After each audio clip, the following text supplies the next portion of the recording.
Okay, our business editor, Kate Moody, is here now. Hi, Kate. Hi, James. Now, tell us about some of President Biden's immediate priorities when it comes to the economy. Well, there are a lot of them. He's in the White House now. He's going to be heading to the Oval Office soon to sign over a dozen executive orders. They're going to be targeting things like climate change, the pandemic, immigration, and economic aid for millions of Americans. Now, one of these orders is going to be extending a moratorium on foreclosures and evictions until the end of March. That's an emergency provision that was brought in at the beginning of the pandemic, but which was on the verge of expiring.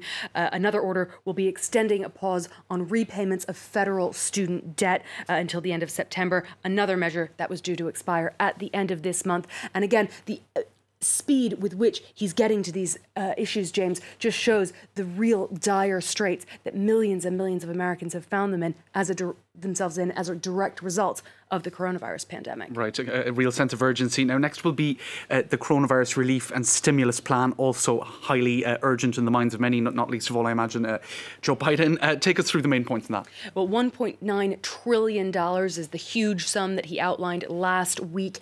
Even with a slim Democratic majority in both houses of Congress, this is really only a starting point for negotiations. Some of the elements might go through quickly, including that first issue of more stimulus payments, $1,400 more in addition to the $600 that were approved back in December. Again, this is one of the headline issues, but one that will really only have a fairly short-term impact on the economy. Those who are unemployed will see more generous unemployment benefits, an additional $400 per week through the month of September.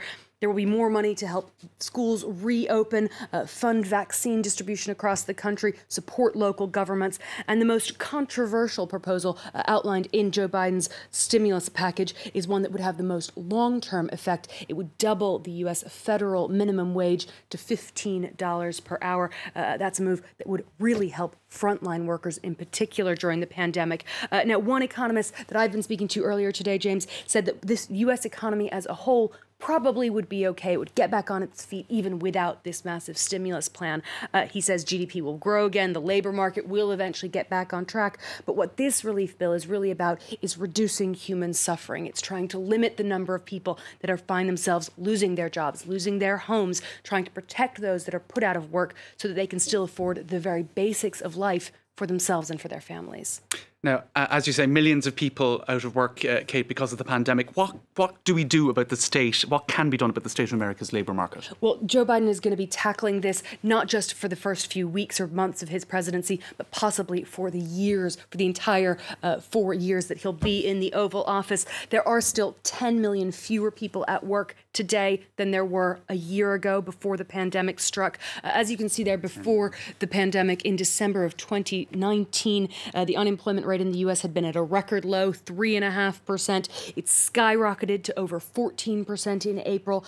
Things have gotten a bit better. It's fallen down to about just under 7% this past December. But there are some pretty worrying signs there as well, including the fact that people are out of work for longer. We're seeing a lot of people claiming unemployment benefits for more than the 6-month period that they're usually allowed to. We know that U.S. employers cut 140,000 jobs in the month of December. That's reversing a trend that we had seen in previous months of adding more jobs there. And of course, there's the question of who is being impacted by these job cuts. They are disproportionately affecting minorities and women. Of those 140 jobs that were cut in December, all of them were women. Men actually saw an increase in the number of jobs available. Women saw a drop.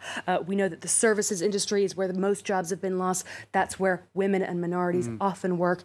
For example, the unemployment rate for Hispanic Americans and African Americans is over 9%, while for white Americans, it's closer to 6%. Now, America's trade ties were really tested under the Trump administration. How is Joe Biden's approach to international trade going to differ? Well, we know that he's going to try to ease some of those international tensions. Not all, but some. Biden and his team have repeatedly said they really want to work with allies.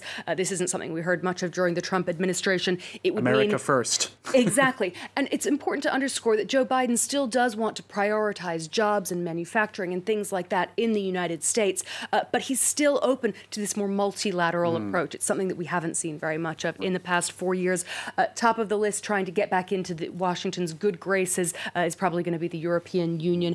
We could see Biden rolling back some of the tariffs that his predecessor imposed on European wine and airplane parts. That was part of a decades-old transatlantic spat over Airbus and Boeing.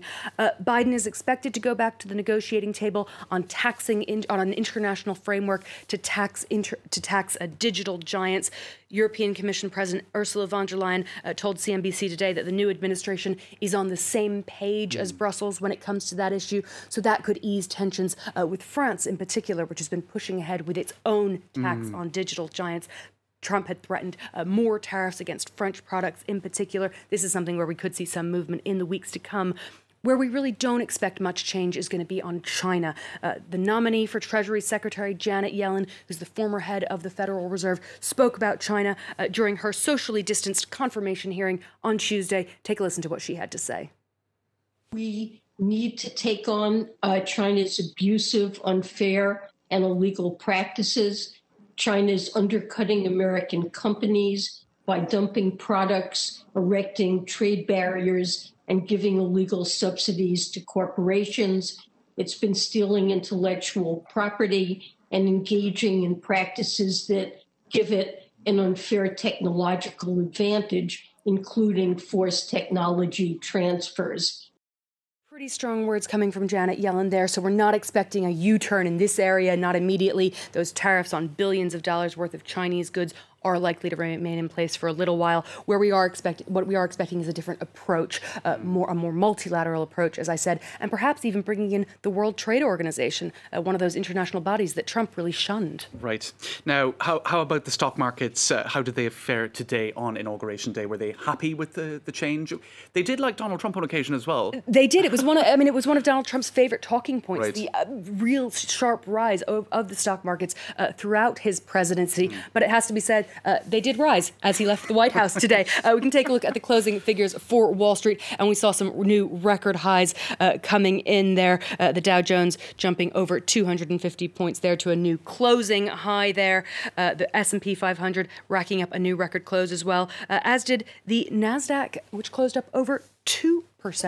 So a pretty warm welcome from Wall Street for President Biden. Despite the longer-term concerns about some of his policies, they're pleased to have him in the White House, and they're pleased at the prospect of some more stimulus. Okay.